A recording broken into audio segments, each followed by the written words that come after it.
नमस्कार, आदाब, सत श्री अकाल, जय भीम, जोहार। मेरा नाम है नवीन कुमार। भारत के सुप्रीम कोर्ट ने टीवी चैनलों के चरित्र को नंगा कर दिया है। नंगा करना सुनने में कुछ एंकरों को, रिपोर्टरों को, चैनल वालों को, संपादकों को बुरा लग सकता है, तो चलिए इसको कर देते हैं। सुप्रीम कोर्ट ने टीवी चैनलों के चरित्र को उधेड़ कर रख दिया है। कोर्ट ने साफ साफ कह दिया है कि टीवी चैनलों के नफरती एंकरों को अब स्क्रीन से भगाना होगा। नफरत फैलाने वाले चैनलों को सजा देनी होगी। इसका मतलब यह हुआ कि जाहिल और निठल्ले संपादकों के नेतृत्व में नफरती एंकरों की टोली देश के साथ खिलवाड़ कर रही है। सुप्रीम कोर्ट ने साफ साफ कहा है कि संविधान से मिली बोलने की आजादी का इन एंकरों ने कचूमर निकाल कर रख दिया है और अब हम इसे और बर्दाश्त नहीं कर सकते। आपने खबरों को नफरत फैलाने का औजार बना डाला है और यह एक दिन देश को बर्बाद कर देगा। आपने देश को सांप्रदायिकता की आग में झोंकने में कोई कसर नहीं छोड़ी है। आपको बता दें कि जस्टिस के.एम. जोसेफ और जस्टिस नागरत्ना की पीठ हेट स्पीच से संबंधित याचिकाओं पर सुनवाई कर रही थी। इसी सुनवाई के दौरान सुप्रीम कोर्ट ने पहली बार टीवी चैनलों के मालिकों पर हंटर चलाया है। उसने कहा कि टेलीविजन चैनल समाज में विभाजन पैदा कर रहे हैं। चैनल ऐसे एजेंडे को आगे बढ़ाने के लिए काम कर रहे हैं जो लोगों के बीच दीवार पैदा करते हैं। चैनलों में खबरों को सनसनीखेज बनाने की होड़ लगी हुई है और ऐसा वो अपने मालिकों के निर्देश पर कर रहे हैं। वो उन लोगों का हुक्म बजा रहे हैं जो पैसा लगा रहे हैं। हम इसको जाने नहीं दे सकते। टीआरपी के नाम पर आपने पत्रकारिता के उसूलों का मजाक बनाकर रख दिया है। ऐसा पहली बार हुआ है जब सुप्रीम कोर्ट ने सीधे चैनलों के मालिकों पर सोटा चलाया है। इसके बाद सुप्रीम कोर्ट एंकरों पर आ गया। आप उन एंकरों के चेहरों को साफ साफ पहचानते हैं जो टीवी चैनलों पर बैठकर नफरत का एजेंडा चलाते हैं। किस किस का नाम लें, आप जानते हैं। आज तक के मालिक और संपादकों को इस बात का गुरूर है कि देश के सबसे नफरती एंकर उसके लिए काम करते हैं। उसके पास ऐसे नफरती एंकरों का पूरा जत्था है जो नफरत की कटार लेकर सड़कों पर उतरते हैं। मुसलमानों का जिक्र आते ही उनके गालों से लेकर आंखों तक से नफरत का खून टपकने लगता है। आप जानते हैं, उनको पहचानते हैं। जी न्यूज नफरत का पुराना पंडित है।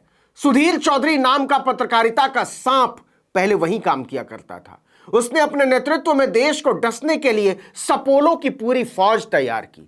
एबीपी न्यूज में तो ऐसे ऐसे नमूने भरे पड़े हैं कि उनके नाम से अल्लाह निकल जाए तो शर्म के मारे मर जाते हैं।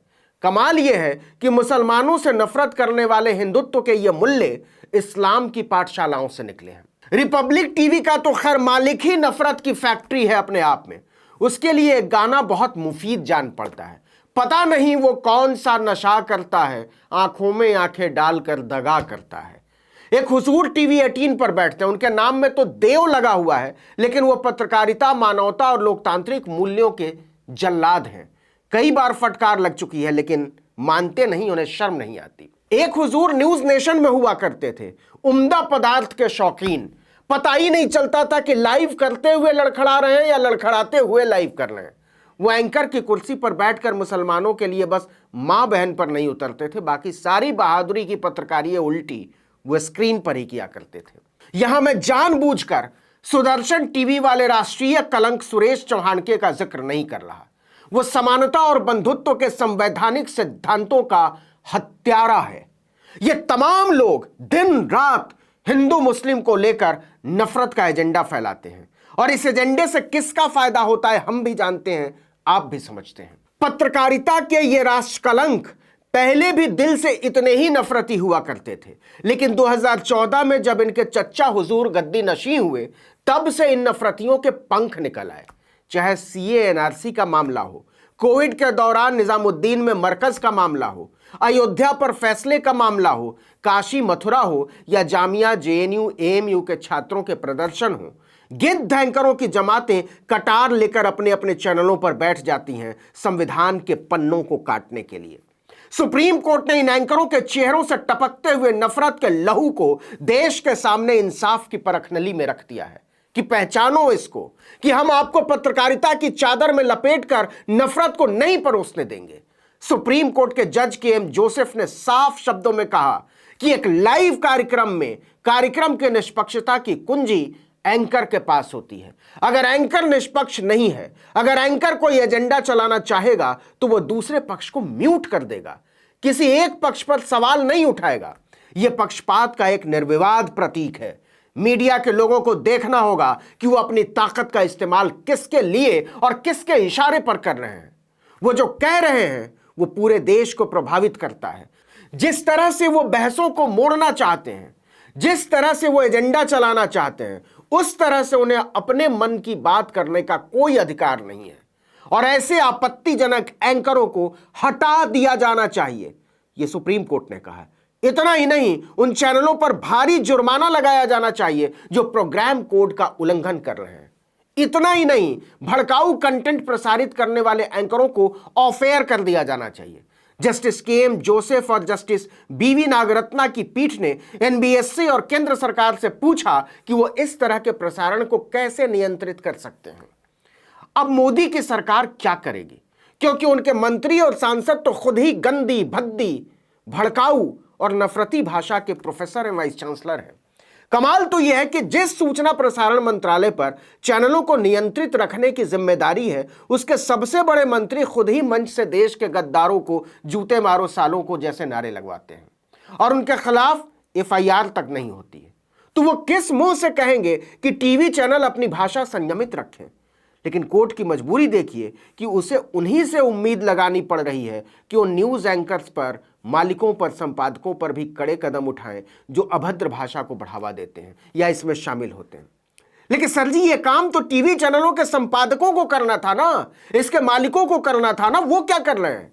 लेकिन संपादक और मालिक तो खुद ही इस हमाम में नंगे खड़े हैं, नाच रहे हैं। क्या सुधीर चौधरी की भर्ती करने वाले आज तक के मालिक अरुणपुरी और कलीपुरी से आप उम्मीद कर सकते हैं कि वो भड़काऊ कंटेंट को रोकने के लिए गंभीर होंगे? उन्होंने तो ऐसे सांपों सपोलों की भर्ती ही इसलिए की है कि आओ जी समाज में जहर फैलाओ, और वो खुलेआम फैला रहे हैं। इसी तरह अर्णब गोस्वामी जैसे बिच्छू किस मुंह से कहेंगे कि भड़काऊ कंटेंट को रोका जाना चाहिए? आज तक का एक मौजूदा एंकर खुलेआम लालू यादव के खिलाफ जाहिलाना जातिवादी भाषा का इस्तेमाल करता है। आज तक के ही एक एंकर ने बिहार की पूर्व मुख्यमंत्री राबड़ी देवी के खिलाफ गंदी और अभद्र टिप्पणी की थी। लाइव डिबेट के दौरान आज तक की एक एंकर ने उद्धव ठाकरे के बेटे के बारे में क्या कहा था, आपको याद होगा कि यह भी पप्पू निकलेगा। ये जाहिल, कुपड़ और कलंक के चरम नमूने इस तरह इठलाते घूमते हैं जैसे भारत का लोकतंत्र इन्हीं की शोखियों पर टिका हुआ है। क्या इसको माना जा सकता है? सुप्रीम कोर्ट ने इन सारे मुद्दों पर सवाल उठाकर भारत की जनता की तरफ से टीवी चैनलों के मालिकों, संपादकों, एंकरों, पत्रकारों को संदेश भेजा है कि आपको संविधान पढ़ना चाहिए, लोकतंत्र को समझना चाहिए, और अगर आप नहीं समझने को तैयार हैं तो हम आपको समझा कर रहेंगे। इस वीडियो में इतना ही, लेकिन अगर आपने आर्टिकल 19 इंडिया को अब तक सब्सक्राइब नहीं किया तो फौरन कर दीजिए। बेल आइकॉन दबाइए, घंटी जैसी आकृति लाइक कीजिए और कमेंट करके बताइए हमारा वीडियो आपको कैसा लगा। यूट्यूब पर देख रहे हैं तो हमारे चैनल को सब्सक्राइब कर दीजिए। फेसबुक पर देख रहे हैं तो हमारे पेज को लाइक कीजिए। इंस्टाग्राम पर हमें फॉलो कीजिए और हमारा ट्विटर हैंडल है आर्टिकल 19_इंडिया और मेरा ट्विटर हैंडल है नवीन जर्नलिस्ट। आप मुझे भी फॉलो कर सकते हैं। नमस्कार।